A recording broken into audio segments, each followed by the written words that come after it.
Tidak lama kemudian datanglah Mas Kiai Mursyid dengan bercelana jin yang diiringi cewek-cewek cantik yang berpakaian minim, tampak seksi-seksi dan mulus-mulus. Mereka ini para sales promotion girl yang didatangkan Mas Kiai Mursyid untuk mengisi di acara pembukaan tokonya ini. Para tamu bertepuk tangan menyambut kedatangan Mas Kiai Mursyid ini, kecuali para tamu yang berkopiah dan sarungan. Mereka hanya melongo dan terheran-heran melihat tingkah dan gaya Mas Kiai Mursyid ini, memakai jeans dan dikelilingi cewek-cewek cantik. Di hati sebahagian para penggedi-penggedi thorikah ini mulai timbul keraguan atas kemursyidaan Mas Kiai ini.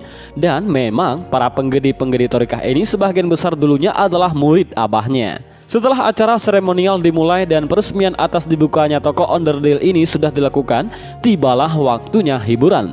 Musik mulai mengalun lagi dan yang lebih menggemparkan, Mas Kiai Mursyid ini tampil di panggung mini berjoget ria bersama para sales promotion girl yang berjumlah 15 orang ini. Para penggede-penggede thorikah semakin melongo melihat mursyid mereka yang berjoget dan bersenda gurau dengan para sales promotion girl yang rata-rata cantik dan seksi ini. Wali Pedi hanya tersenyum melihat tingkah dan gaya Mas Kiai Mursyid. Wali Pedi melihat di antara sales promotion girl ini ada satu yang wajahnya sangat mirip dengan Mulan Jamila. Wali Pedi hanya membatin, ada-ada aja Mas Kiai Mursyid ini. Tiba-tiba Mas Kiai Mursyid ini turun dari panggung mini dan menghampiri Wali Pedi. Selanjutnya menggandeng tangan Wali Pedi, ditarik ikut dan diajak joget di atas panggung mini. Dan Mas Kiai Mursyid ini menggandengkan Wali Pedi dengan cewek yang wajahnya mirip dengan Mulan Jamila itu. Ketika Wali Pedi memegang tangan cewek yang sangat mirip Mulan Jamila ini, detak zikir jantung Wali Pedi semakin kencang. Dari tangan cewek ini terdengar kalimat Ya Latif, Ya Latif, Ya Latif. Dan dari tubuh si cewek ini keluar kalimat Ya Jamal, Ya Jamal, Ya Jamal. Dari seluruh anggota badan si cewek ini mengeluarkan kalimat-kalimat Asmaul Husna. Wali Pedi seakan berjoget di taman surga. Musik dan suasana berubah seperti di surga. Bunga-bunga yang indah bermunculan di sekitar taman harum semerbak wangi. Wali Pedi berjoget, berputar-putar mengikuti alunan musik yang begitu indah. Wali Pedi baru tersadar ketika mendengar suara Mas Kiai Mursyid. Wes Kang, ayo balik ke dunia lagi. Jangan di surga terus. Ini acara jualan onderdil belum selesai. Hehehe. Sehabis dari acara peresmian toko Mas Kiai Mursyid, Wali Pedi pamit pulang. Sebenarnya uang Wali Pedi ini sudah habis, sama sekali dikasihkan kepada tamu-tamu Mas Kiai Mursyid yang bersarung dan berpeci itu sebagai uang kaget. Kaget atas acara yang begitu menghebohkan. Mas Kiai Mursyid yang tahu kalau Wali Pedi ini kehabisan uang malah menggodanya. Ketika Wali Pedi pamit padanya, Kang, duit sampean kan masih banyak, jadi aku wes nggak usah nyangoni. Ini garam aja sampean bawa, ucap Mas Kiai Mursyid. Hehe, iya Mas Yai, terima kasih, ucap Wali Pedi. Memang mulai Mbah Yai, Abah Yai sampai Mas Kiai Mursyid ini, garam adalah cenderamata pondok beliau-beliau ini. Garam suwu ini bisa digunakan untuk apa saja, mengobati penyakit dohir maupun batin. Dan masih banyak kegunaan lainnya, tinggal niatnya bagi yang menggunakannya. Adik Mas Kiai Mursyid menawarkan untuk mengantar Wali Pedi ke terminal, tapi Wali Pedi tidak mau. Saya jalan kaki saja sambil jalan-jalan menikmati pemandangan, ucap Wali Pedi kepada adik Mas Kiai Mursyid. Setelah bersalam-salaman, Wali Pedi pamit dan meneruskan perjalanan ke arah terminal. Zikir selalu menyertai setiap langkah Wali Pedi ini. Ketika Wali Pedi melintasi jalan, di pinggir alun-alun ada segerombolan pemuda yang mengawasi Wali Pedi. Dengan tersenyum, Wali Pedi meneruskan langkahnya. Wali Pedi sebenarnya sudah tahu kalau sebentar lagi dia akan dicegat dan dipalak dimintai duit oleh mereka. Ini yang jadi ganjalan hati Wali Pedi. Karena dia sudah nggak punya uang sama sekali. Dia akan malu sekali karena tidak bisa memberi kepada orang yang meminta. Kasihan mereka kalau sampai tidak mendapatkan uang dariku, batin Wali Pedi. Wali Pedi berusaha menghindari karena malu. Dia menyeberang jalan berusaha menghindari mereka, tapi gerombolan pemuda ini mengikutinya dan satu orang maju ke depan mencegat Wali Pedi. Duit, serahkan duitmu, ayo cepat, ucap pemuda itu yang rupanya pemimpin kelompok ini. Wali Pedi dengan tersenyum membuka kacamata hitamnya dan melihat satu persatu para pemuda gerombolan ini. Di kaos pimpinan gerombolan ini ada simbol hati yang bersinar yang bertuliskan Mereka yang melihat Wali Paidi yang begitu tenang menjadi keder, dan mereka heran melihat ketenangan dan tampak tidak ada ketakutan sama sekali di wajah Wali Paidi. Mohon maaf yang sebesar-besarnya, aku tidak punya uang sama sekali. Maaf, aku membuat kalian kecewa. Uangku sudah habis kukasihkan kepada orang lain, ucap Wali Paidi kepada ketua gerombolan ini. Ketua gerombolan ini hatinya jadi bergetar ketika melihat tatapan mata Wali Paidi yang begitu teduh. Hati pemuda ini jadi damai, dan tanpa disadari mata pemuda ini mulai berkaca-kaca. Pemuda ini mulai teringat dengan dosa-dosanya selama ini. Pemuda ini juga tidak tahu mengapa hatinya begitu terenyuh dan teringat dengan masa lalunya, teringat dengan pesan-pesan gurunya dahulu. Kawanan gerombolan ini juga ikut terdiam melihat pimpinan mereka diam, tak bergerak sama sekali. Mereka jadi heran. Biasanya Mas Gohel, yang nama aslinya adalah Soleh, ini kalau ada orang yang dimintai duit tapi tidak memberi, langsung dipukulinya sampai kelenger. Tapi sekarang tidak bergerak menghadapi pemuda ini. Saya tidak bisa memberi apa-apa. Ini ada garam, kalau sampean mau.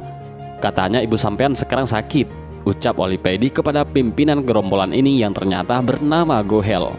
Pemuda yang bernama Gohel ini jadi heran setengah mati. Pemuda disuruh ini, artinya Wali Paidi, kok bisa tahu kalau sekarang ibunya lagi sakit dan sudah berhari-hari ini hatinya galau memikirkan penyakit ibunya yang gak sembuh-sembuh. Hatinya begitu terenyuh dengan perhatian Wali Paidi terhadap ibunya. Karena selama ini semua orang di kampungnya tidak ada yang peduli dengan keluarganya. Mereka hanya mencibir, tidak pernah memperhatikan keluarganya. Tanpa bisa ditahan, pemuda ini terduduk di hadapan Wali Paidi dan menangis terseduh-seduh. Anak buah Gohel yang berjumlah 7 orang ini lebih heran lagi melihat pimpinan mereka tertunduk dan menangis terseduh-seduh di hadapan Wali Paidi. Tanpa dikomando, mereka mendekati pimpinan mereka dan membuat pagar betis melingkari Wali Paidi dan Gohel. Mereka berdiri melingkari menutupi mereka supaya orang-orang tidak tahu kalau pimpinan mereka menangis. Mereka malu kalau orang-orang melihat pimpinan mereka menangis. Masa pemimpin preman kok nangis? Wali Paidi menepuk-nepuk pundak Gohel dan menariknya untuk berdiri, lalu berkata, "Udahlah mas, aku sama sampean ini masih saudara, jadi nggak usah sungkan lah." Gohel pun berdiri dan mengusap air matanya, kemudian merangkul Wali Paidi. "Makasih mas," ucap Gohel kepada Wali Paidi. Mereka lalu bersalaman, yang diikuti seluruh anak buah Gohel juga bersalaman kepada Wali Paidi. Suasana menjadi cair kembali. Tidak lama kemudian suasana jadi akrab, seakan Wali Paidi dan gerombolan Gohel ini adalah teman yang sudah lama kenal.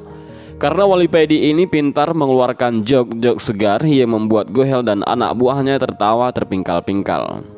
"Ayo mas, ngopi dulu," ajak Gohel kepada Wali Paidi. "Monggo," jawab Wali Paidi. Mereka berdua dan seluruh anak buah Gohel menuju ke warung di pinggir jalan. Setelah mengambil tempat duduk, mereka memesan kopi. Anak buah Gohel menunggu di luar warung. "Mas, kalau bisa sampean berhenti malah orang, kasihan gurumu," ucap Wali Paidi. "Iya mas, saya akan berusaha mencari kerja yang benar, doakan aja," sahut Gohel. "Jangan sampai perguruan sampean itu menjadi singkatan perguruan sakit hati. Gunakan kepandaian silatmu itu sebagai senam untuk kesehatan. Itu yang cocok untuk zaman sekarang ini. Beda dengan zaman ketika orang Islam masih punya musuh dulu. Jangan belajar silat untuk mencari kesaktian ataupun untuk perisai diri. Karena perisai diri yang langsung dari Allah adalah sedekah. Belajarlah silat hanya untuk kesehatan, maka kamu tidak akan mencari musuh ataupun dicari musuh," kata Wali Paidi.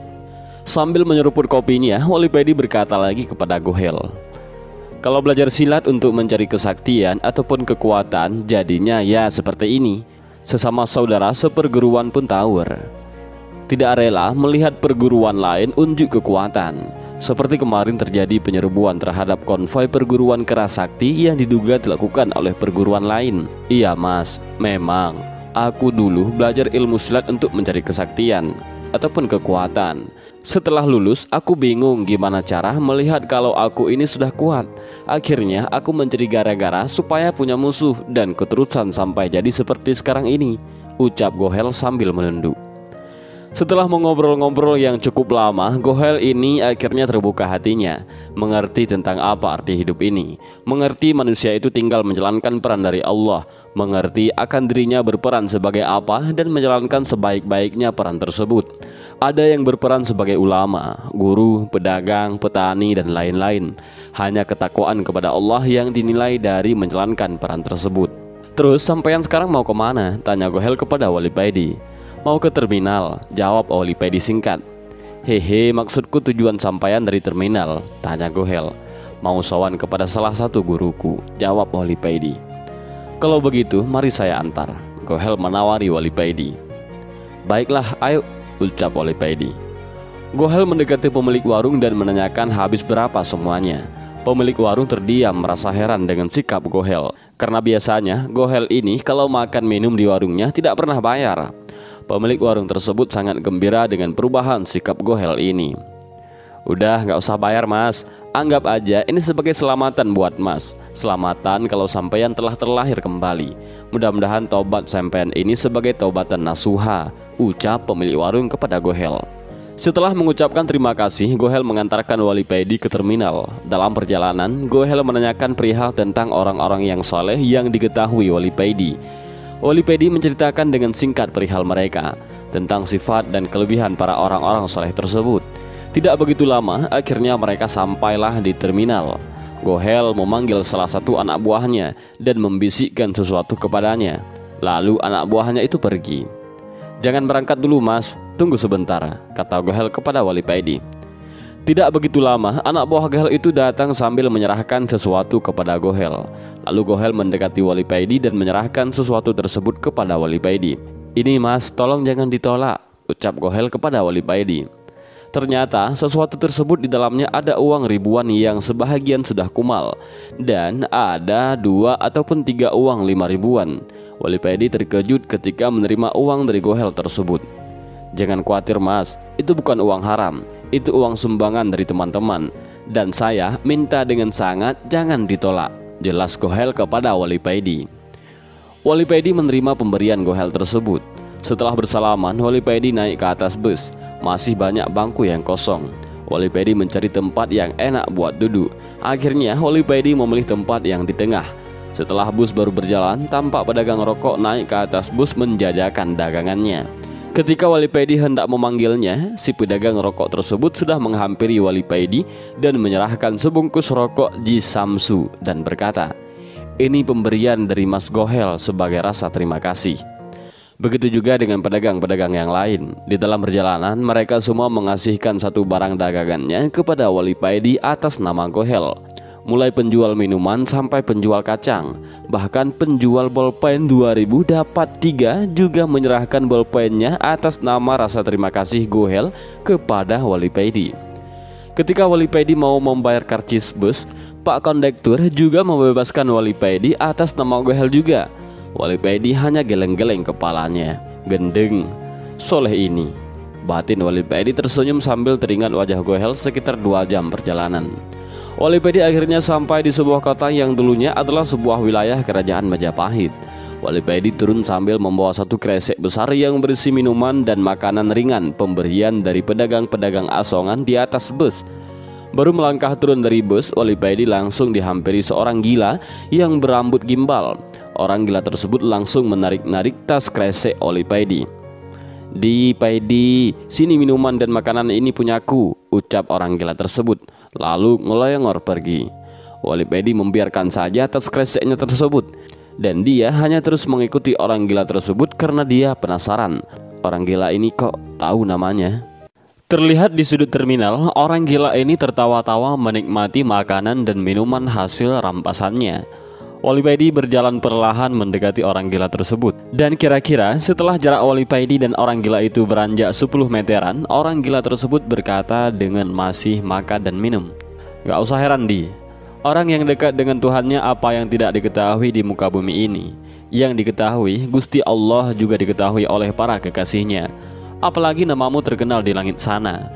Namamu sering kali muncul karena seringnya kamu usul ke Gusti Allah." Dengan masih memegang minuman Sprite kaleng, orang gila tersebut berkata lagi, "Para malaikat sering berkata, Gusti Wali Paidi minta begini, Hampir semua malaikat mengenalmu karena seringnya kamu minta dan usul ke Gusti Allah. Seharusnya kamu malu di minta-minta terus seperti pengemis. Hehehe. Wali Pedi terdiam seperti ditelanjangi. Wali Pedi menghampiri orang gila tersebut dan mencium tangannya.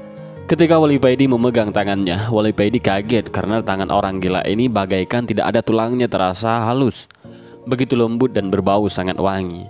Ketika Wali Pedi mau menanyakan namanya, orang gila ini mendahului dan berkata, "Kamu gak usah tahu namaku. Udah sana, kamu pergi sawan ke kiaimu. Nanti kita bertemu di sana. Dan kalau kamu melihat kiaimu sedang ada tamu agung, kamu sebaiknya langsung pamit saja." Wali Pedi cuma mengangguk terdiam. Setelah mengucapkan salam, Wali Pedi pergi dari situ dan berangkat untuk sawan ke kiainya. Wali Pedi melanjutkan perjalanan dengan naik becak. Setelah sampai, Wali Pedi langsung menuju ke ruangan tamu. Di sana dia disambut salah satu santri kiai yang selalu standby melayani tamu-tamu. Belum lama duduk, ada dua tamu yang juga mau sawan ke kiai. Mereka berdua duduk di samping Wali Pedi. Tidak seperti biasanya, kiai kali ini tidak langsung menemui mereka bertiga. Wali Pedi dan kedua tamu menunggu sekitar 1 jam lebih, baru kiai keluar. Wali Pedi dan kedua tamu langsung bersalaman dengan kiai. Mereka bertiga mencium tangan kiai dengan penuh takzim, yang sangat berbeda dengan sikap Wali Pedi terhadap kiai ini. Wali Pedi tampak sangat takzim berhadapan dengan kiai. Wali Pedi hanya bisa menunduk, dan tampak butiran-butiran air mata mulai membasahi pipi Wali Pedi. Setelah kiai baru saja duduk, Wali Pedi maju bersalaman lagi dan memohon pamit. Kiai hanya tersenyum dan merestui Wali Pedi. "Iya di, salam aja ke dulur-dulur semua," ucap kiai. "Inggih Kiai," jawab Wali Pedi dengan masih menunduk. Kedua tamu ini heran melihat sikap Wali Pedi. Mereka menunggu begitu lama, tapi setelah kiai keluar, Wali Pedi kok langsung mohon pamit. Satu di antara dua tamu ini penasaran dan menanyakan hal tersebut kepada kiai. "Kiai, Mas tadi itu menunggu panjenengan dengan kami begitu lama, tapi setelah kiai datang, Mas tadi langsung mohon pamit. Ada apa gerangan kiai?" tanya tamu itu. Gimana ya? Kamu langsung saja ke orangnya dan tanyakan hal itu. Dia belum pergi jauh. Sekarang dia masih duduk-duduk di pagar jembatan," jawab kiai. Setelah mohon izin dan keluar sebentar, tamu tadi mencari Wali Pedi. Dan benar yang dikatakan kiai, Wali Pedi masih duduk di pinggir jembatan. "Assalamualaikum," ucap tamu ini kepada Wali Pedi. "Waalaikumsalam," jawab Wali Pedi. "Maaf Mas, saya penasaran dengan sikap sampean tadi. Kok langsung mohon pamit ketika baru temu kiai?"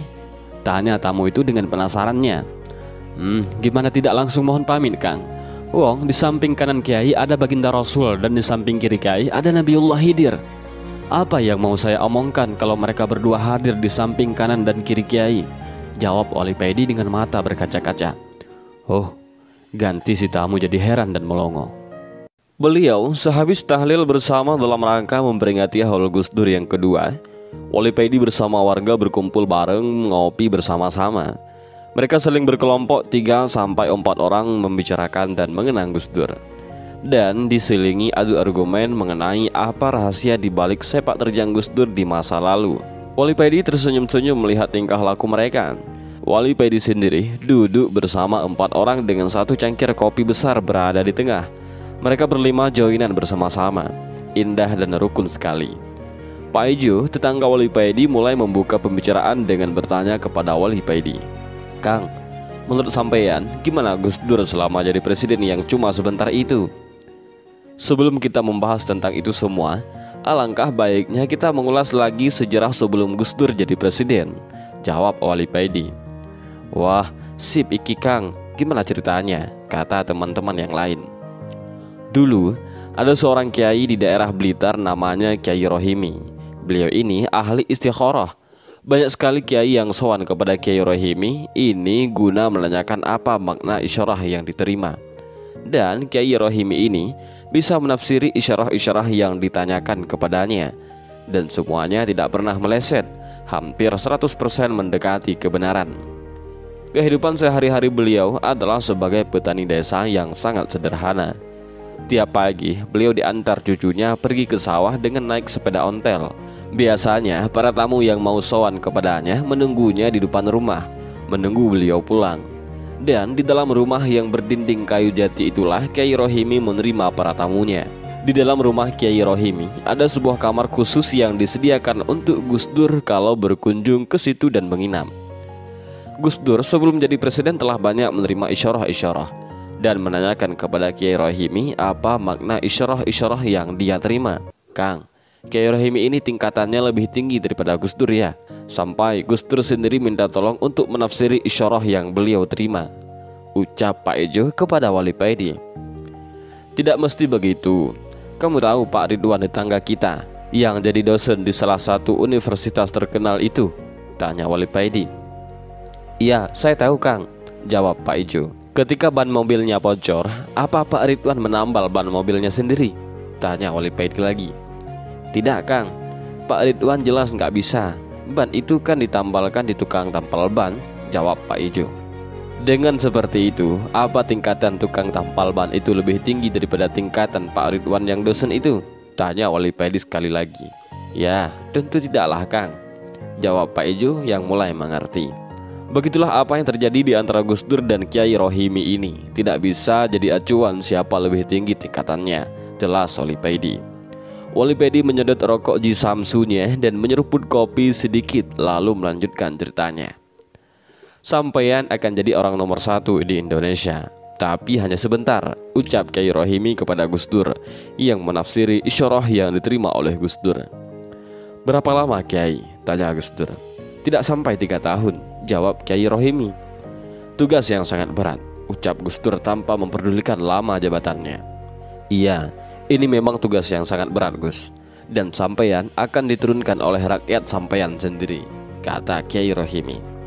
"Kalau ini memang tugas, biarpun sebentar tidak apa-apa, yang penting bermanfaat," ucap Gus Dur. Gus Dur menerima dengan lapang dada isyarah yang diterimanya dari Kiai Rohimi. Beliau tidak peduli walaupun dalam kepemimpinannya kelak beliau direcoki dan akhirnya diturunkan dengan tidak terhormat. Gus Dur berprinsip biarlah orang memusuhinya asal Allah menyayanginya, biarlah orang menghinanya asal Allah ridho kepadanya. Beberapa bulan kemudian ganti para kiai sepuh yang mendapatkan isyarah-isyarah dari Allah mengenai Gus Dur. Para kiai tidak mau gegabah dengan menafsiri sendiri isyarah yang diterima oleh mereka. Para kiai sepuh sowan ke Kiai Rohimi menanyakan apa arti isyarah yang mereka terima. Memang nama Kiai Rohimi di kalangan para kiai-kiai NU sangat dikenal, karena dalam menafsiri isyarah Kiai Rohimi ini jagonya. Setelah mendapat arti isyarah dari Kiai Rohimi, para kiai sepuh ini menyampaikannya kepada Gus Dur, dan Gus Dur dengan penuh ta'zib menerima mereka dan mengucapkan terima kasih karena memperhatikannya selama ini. Walau Gus Dur sendiri sudah tahu kalau dirinya akan jadi presiden. Bahkan Gus Dur sudah tahu masa kepemimpinannya yang cuma sebentar itu sebelum para kiai ini mengetahuinya. Pertemuan ini dicium oleh wartawan dan ramailah berita pertemuan di kala itu. Dan para kiai sepuh ini dijuluki oleh wartawan sebagai poros langit, disesuaikan dengan kelompok yang mengusung Gus Dur jadi presiden, yaitu poros tengah. Dan kebetulan pemimpin kelompok kiai sepuh ini adalah Kiai Fakih Langitan Tuban. Jadi paslah sebutan bagi mereka, yaitu poros langit. Dan ketika semua tahu Gus Dur secara mengejutkan benar-benar jadi presiden, walaupun Gus Dur dan para kiai sepuh sama sekali tidak terkejut dengan hal itu, karena para kiai sepuh dan Gus Dur sudah tahu sebelumnya. Awal pemerintahan Gus Dur baik-baik saja. Hubungan Gus Dur dengan Bu Mega tampak mesra. Mereka bergantian mengadakan sarapan pagi bersama, kadang di istana presiden dan kadang di istana wakil presiden. Tapi lama-kelamaan para koruptor dan penggila jabatan mulai khawatir dengan ketegasan Gus Dur dalam memimpin negara ini. Mereka mulai tidak bebas korupsi dan menumpuk-numpuk kekayaan pribadi karena ketatnya pengawasan Gus Dur di kala itu. Mereka mulai mendanai para mahasiswa untuk mendemo Gus Dur, mengangkat isu-isu yang memojokkan Gus Dur. Mereka para koruptor menunggu momen yang tepat untuk menjatuhkan Gus Dur. Gus Dur memang terkenal dengan gaya ngomongnya yang blak-blakan. Gus Dur berprinsip, "Padakno pengucapmu podo karo kerepe atimu." Begitulah ketika Gus Dur dimintai pendapat oleh wartawan tentang Bu Mega yang sering diam aja. Gus Dur dengan enteng menjawab, "Dia itu bodoh." Jawaban Gus Dur itu didengar oleh Pramono Anung yang ketika itu kalau nggak salah masih menjabat sebagai sekjen PDIP. Dan oleh Pramono ini jawaban Gus Dur itu disampaikan kepada Ibu Mega. Ngambeklah Bu Mega waktu itu. Bu Mega tidak mau menemui Gus Dur ketika sarapan pagi bersama di Istana Wakil Presiden. Dan inilah kesempatan yang ditunggu oleh para koruptor dan penggila jabatan. Inilah celah yang bisa menurunkan Gus Dur dari kursi presiden, batin mereka. Dan barulah para kiai sepuh dapat isyarah lagi kalau Gus Dur akan dilengsarkan dari kursi presiden. Para kiai sepuh atau kiai poros langit ini sowan lagi kepada Kiai Rohimi, minta pendapat dan minta solusi bagaimana baiknya dan supaya Gus Dur masih bisa jadi presiden. Kiai Rohimi mengatakan kepada para kiai, Gus Dur akan bisa tetap jadi presiden kalau mau meminta maaf kepada Ibu Mega. Walaupun Gus Dur tidak ada niat merendahkan Ibu Mega, ucap Kiai Rohimi. Biarpun Kiai Rohimi sudah tahu kalau jabatan Gus Dur cuma sebentar, tapi Kiai Rohimi tetap memberi peluang kepada kiai. Kiai Rohimi berkeyakinan bahwa Allah jualah penentu akhir suatu kisah. Isyarah hanyalah perlambang. Para kiai kembali menemui Gus Dur dan menyampaikan apa yang diperoleh dalam isyarahnya dan juga menyampaikan pesan Kiai Rohimi. Tapi Gus Dur tidak mau melakukannya. Bukan berarti Gus Dur tidak mau meminta maaf karena malu atau gengsi. Tapi apa yang dialami Gus Dur kurang lebih persis seperti apa yang dialami oleh Sayyidina Ali. Ketika dalam peperangan Sayyidina Ali mau membunuh orang-orang kafir yang sudah terjatuh di atas tanah, Sayyidina Ali tiba-tiba mengurungkan niatnya ketika orang kafir itu meludahinya. Orang kafir itu heran melihat Sayyidina Ali yang tiba-tiba urung membunuhnya, dan orang kafir ini menanyakan hal tersebut. Sayyidina Ali menjawab, "Pertama aku berniat membunuhmu karena Allah. Tapi ketika kamu meludahiku, terbesit perasaan marah kepadamu. Maka aku urungkan niat membunuhmu karena ada niat selain Allah di hatiku." Gus Dur tidak mau meminta maaf kalau niatnya karena ingin mempertahankan jabatan. Sayyidina Ali tidak gila jabatan. Gus Dur tidak mau minta maaf kalau niatnya karena ingin mempertahankan jabatan. Gus Dur tidak gila jabatan. Dan Gus Dur memang sudah tahu kalau masa kepemimpinannya cuma sebentar. Dan kita semua tahu bahwa akhirnya Gus Dur berhasil diturunkan dari kursi kepresidenan karena kasus yang dibuat-buat. Pak Ijo dan kawan-kawannya terdiam mendengar cerita Wali Paidi ini. Mereka merasa baru mendengar cerita Gus Dur dengan Kiai Rohimi. Mereka sangat penasaran. Apakah Kang Paidi pernah bertemu dengan Kiai Rohimi? Tanya Pak Ijo penasaran. Tidak pernah, jawab Wali Paidi dengan santai sambil menyedot rokoknya. Lalu sampean dapat cerita ini dari mana? Tanya Pak Ijo lagi makin penasaran. Wali Paidi tidak menjawabnya. Dia hanya tersenyum dan menyeruput kopinya lalu menyelengor pergi. Setelah cerita soal Gus Dur, Wali Paidi ngeloyor pergi. Dia berjalan terus tanpa memperdulikan arah dan tujuan. Berjalan terus sambil menikmati rokoknya. Sudah berapa lama dan seberapa jauh Wali Paidi berjalan dia sendiri tidak tahu. Wali Paidi seperti tidak sadar, tiba-tiba saja hatinya dipenuhi zikir dengan Allah dan bersama Allah. Wali Paidi merasakan seakan-akan dia tidak berjalan di atas bumi. Dia seperti terbang, tubuhnya ringan dan hatinya dipenuhi kebahagiaan. Wali Paidi baru tersadar ketika azan subuh berkumandang dan dilihatnya di depan ada sebuah masjid yang semuanya terbuat dari bambu. Wali Paidi berhenti sebentar, dilihatnya di dalam masjid sudah banyak sekali orang. Ada yang pakai jubah, pakai serban, ada juga yang pakai sarung dan berkopiah. Ada juga yang memakai celana tapi tetap juga pakai kopiah. Yang membuat Wali Paidi kagum adalah di dalam dan di luar masjid itu tidak ada lampu sama sekali. Tapi masjid dan areal di sekitarnya tampak terang benderang. Tampak cahaya keluar dari para orang-orang yang berada di dalam masjid. Cahaya mereka inilah yang menerangi seluruh masjid. Tanpa sadar Wali Paidi memandangi tangannya. Apa dia ikut juga bercahaya? Wali Paidi kaget, ternyata tangannya juga mengeluarkan cahaya. Wali Paidi meneruskan pandangannya dan ternyata kakinya dan seluruh badannya juga bercahaya. Setelah sadar bahwa dirinya juga bercahaya, Wali Paidi mulai berani memasuki masjid dan ikut sholat berjamaah. Wali Paidi sholat di barisan paling belakang, karena hanya di barisan ini ada tempat yang kosong, sedangkan tempat yang lain sudah penuh. Wali Paidi melihat di sela-sela tubuh para jamaah yang bercahaya, seorang imam yang cahayanya sangat terang, sehingga Wali Paidi tidak bisa melihat wajahnya. Tubuhnya dikelilingi cahaya yang sangat terang. Wali Paidi baru sekali ini merasakan sholat yang begitu indah dan sangat syahdu. Suara imam yang begitu merdu dan Wali Paidi seakan-akan diajak berjalan mengelilingi rahasia-rahasia ayat Allah yang dibaca oleh sang imam tersebut. Setelah mengucapkan salam dan selesai sholat, Wali Paidi baru tersadar ternyata di sampingnya ini ada orang yang sangat dikenalnya, Mbah Parmin, seorang kusir bendi di kampungnya. Ternyata Mbah Parmin ini tubuhnya juga bercahaya. Sebelum Wali Paidi hilang dari rasa kagetnya, Mbah Parmin sudah berkata kepadanya, "Paidi, tolong kalau nanti di rumah jangan bilang siapa-siapa tentang masalah ini." "Baik Mbah," jawab Wali Paidi meneruskan zikirnya. Sehabis zikir, baru Wali Paidi mulai mengobrol lagi dengan Mbah Parmin. "Mbah, siapa yang mengimami sholat subuh ini?" tanya Wali Paidi. "Beliau baginda Nabi Muhammad SAW," jawab Mbah Parmin. "Dan di barisan depan itu adalah wali-wali kutub, dan di barisan berikutnya wali-wali yang derajatnya di bawah wali kutub. Mereka berbaris sesuai tingkatannya, baik yang sudah meninggal maupun yang masih hidup. Semuanya hadir di sini." Mbah Parmin meneruskan penjelasannya. Wali Paidi tersenyum dan Mbah Parmin juga tersenyum karena mereka berdua sadar kalau berada di barisan yang paling belakang.